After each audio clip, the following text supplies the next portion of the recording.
Janik, we staan hier en André in Meijo. Loop gezellig met ons mee op de Rijtakker. We gaan een wens vervullen. De coronamaatregelen hebben natuurlijk wel roet in het eten gegooid van een aantal wensen. Deze ook. Maar het komt helemaal goed. We hebben een wens binnengekregen. Trieste situatie. Het gaat niet goed met de gezondheid van vader. Een nierprobleem, ook hartproblemen. Moeilijk jaar hebben ze achter de rug. Maar de moeder heeft een berichtje gestuurd en wil graag de kinderen, Stef en Lynn, verrassen. En dat gaan we doen.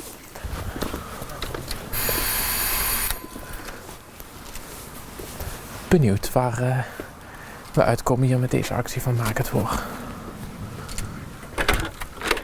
Hallo. Hallo. We zijn van Omroep PNM. Ja, daar ga ik zien. We zijn op zoek naar Lynn en Stef. Wonen die hier? Die wonen hier, ja. Ja. Zouden ze even naar de deur kunnen komen? Ik roep ze even. Ja. Het is wel lekker warm binnen. Ja, zeker. Ja, dat moet ook. Jullie mogen ook binnenkomen. We blijven even buiten, hè. Coronaregels. Ja, lastig. Ja, daar zijn ze. Hoi, Stef en Lynn. Kom even ietsjes naar buiten, kunnen we jullie goed zien. Ja, ik zie het al, Stef. Volgens mij ben je wel fan van Max Verstappen. Ja, dat klopt. Ja, hoe vond je de race vorige week? Ja, het was wel spannend. Ja. Het leek niet meer alsof hij ging winnen, maar uiteindelijk toch nog gewonnen, dus heel blij daarmee. En jouw dag was helemaal goed? Ja. Dat zeker. En kijk jij dan ook mee? Nee, ik was naar een theater. Naar andere dingen? Ja. Ja, waar hou jij van? Ja, shoppen. En ja, gewoon meiden dingen. Ja, en er mooi uitzien volgens mij, hè? Ja. Make-up en zo. Nou, we zijn hier natuurlijk, we zijn namens Omroep PNM hier en onze wensactie Maak het Voor. En we zijn niet voor niks hier, want we kregen een brief. Ja, van mij. Van jullie moeder. Ja. Want je hebt een lastig jaar achter de rug, hè? We hebben een heel zwaar jaar achter de rug. Het zou sowieso al heel zwaar worden. En uiteindelijk is het nog veel erger geworden, omdat John dus heel ziek is. En we weten dus nog niet hoe dat uit gaat pakken. Dus hij moet aan de dialyse, hij heeft een heel zwak hart. En we weten dus niet of hij de dialyse aan kan en hoe lang dat je het vol kan houden. Dus het wordt nog een heel zwaar jaar. Ja. En hoe houd je dan de kracht en de moed? Samen genieten van de kleine dingetjes die er nog zijn. De kleine dingen die we nog samen kennen.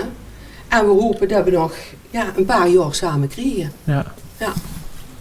Ja, mooi te zeggen. Ja, dat hoop ik dus ook. Ja. Dus ik zeg, we moeten gewoon genieten van de momenten inderdaad die we nou nog hebben. Ja. En hoe is dat voor u als kinder? Ja, niet zo leuk. Nee. Nee, het was echt verschrikkelijk om de hele tijd naar het ziekenhuis te moeten. En dan weer terug naar huis. En dan te slapen en dan weer naar het ziekenhuis. En dan, ja.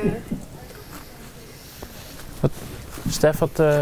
Ja, ook Heb jij hetzelfde. Ook niet fijn om ook geen contact te hebben met pap en al. En de hele tijd ook daarheen te moeten en dan ook pap daar te zien en dan zo. Ja. En gewoon die onzekerheid. Hè? Ja. Ja. De onzekerheid van, ze hebben een aantal dagen totaal geen contact mogen hebben, niet mogen appen, niet mogen bellen, mochten niet mee naar het ziekenhuis, omdat het gewoon te kritiek was en zijn hart moest gewoon heel veel rust hebben. Dus de kinderen niemand mocht erbij als ik. En ja, voor de kinderen was dat natuurlijk ontzettend zwaar, want ze willen toch geen naar pap toe en het mocht gewoon niet. Dus ze waren iedere dag heel benijd van, mam stuur een foto, want ja, zo wil je toch wel zien van pap. Ja, en het blijft gewoon die onzekerheid. En dat is gewoon, ja, hij heeft 2,5 weken op de hartbewaking gelegen. We zijn door getrouwd in het Radboud. Ja, ook nog even tussendoor. Ja, we kregen toestemming van de officier van justitie om door te trouwen.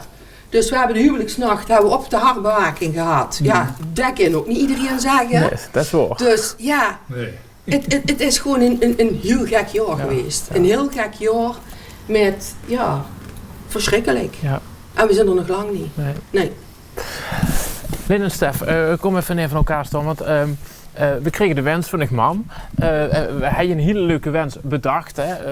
We zouden een leuke fotoshoot krijgen met voor Max Verstappen, alles geregeld. Maar ja, winkels zijn nou dicht, dus dat maken we een keer goed. Dat komt goed. We hebben wel de fotografen hier die voor jullie foto's gaat maken. Dus we gaan even een leuke foto van jullie maken. We vereeuwigen jullie samen als gezin op de plaat.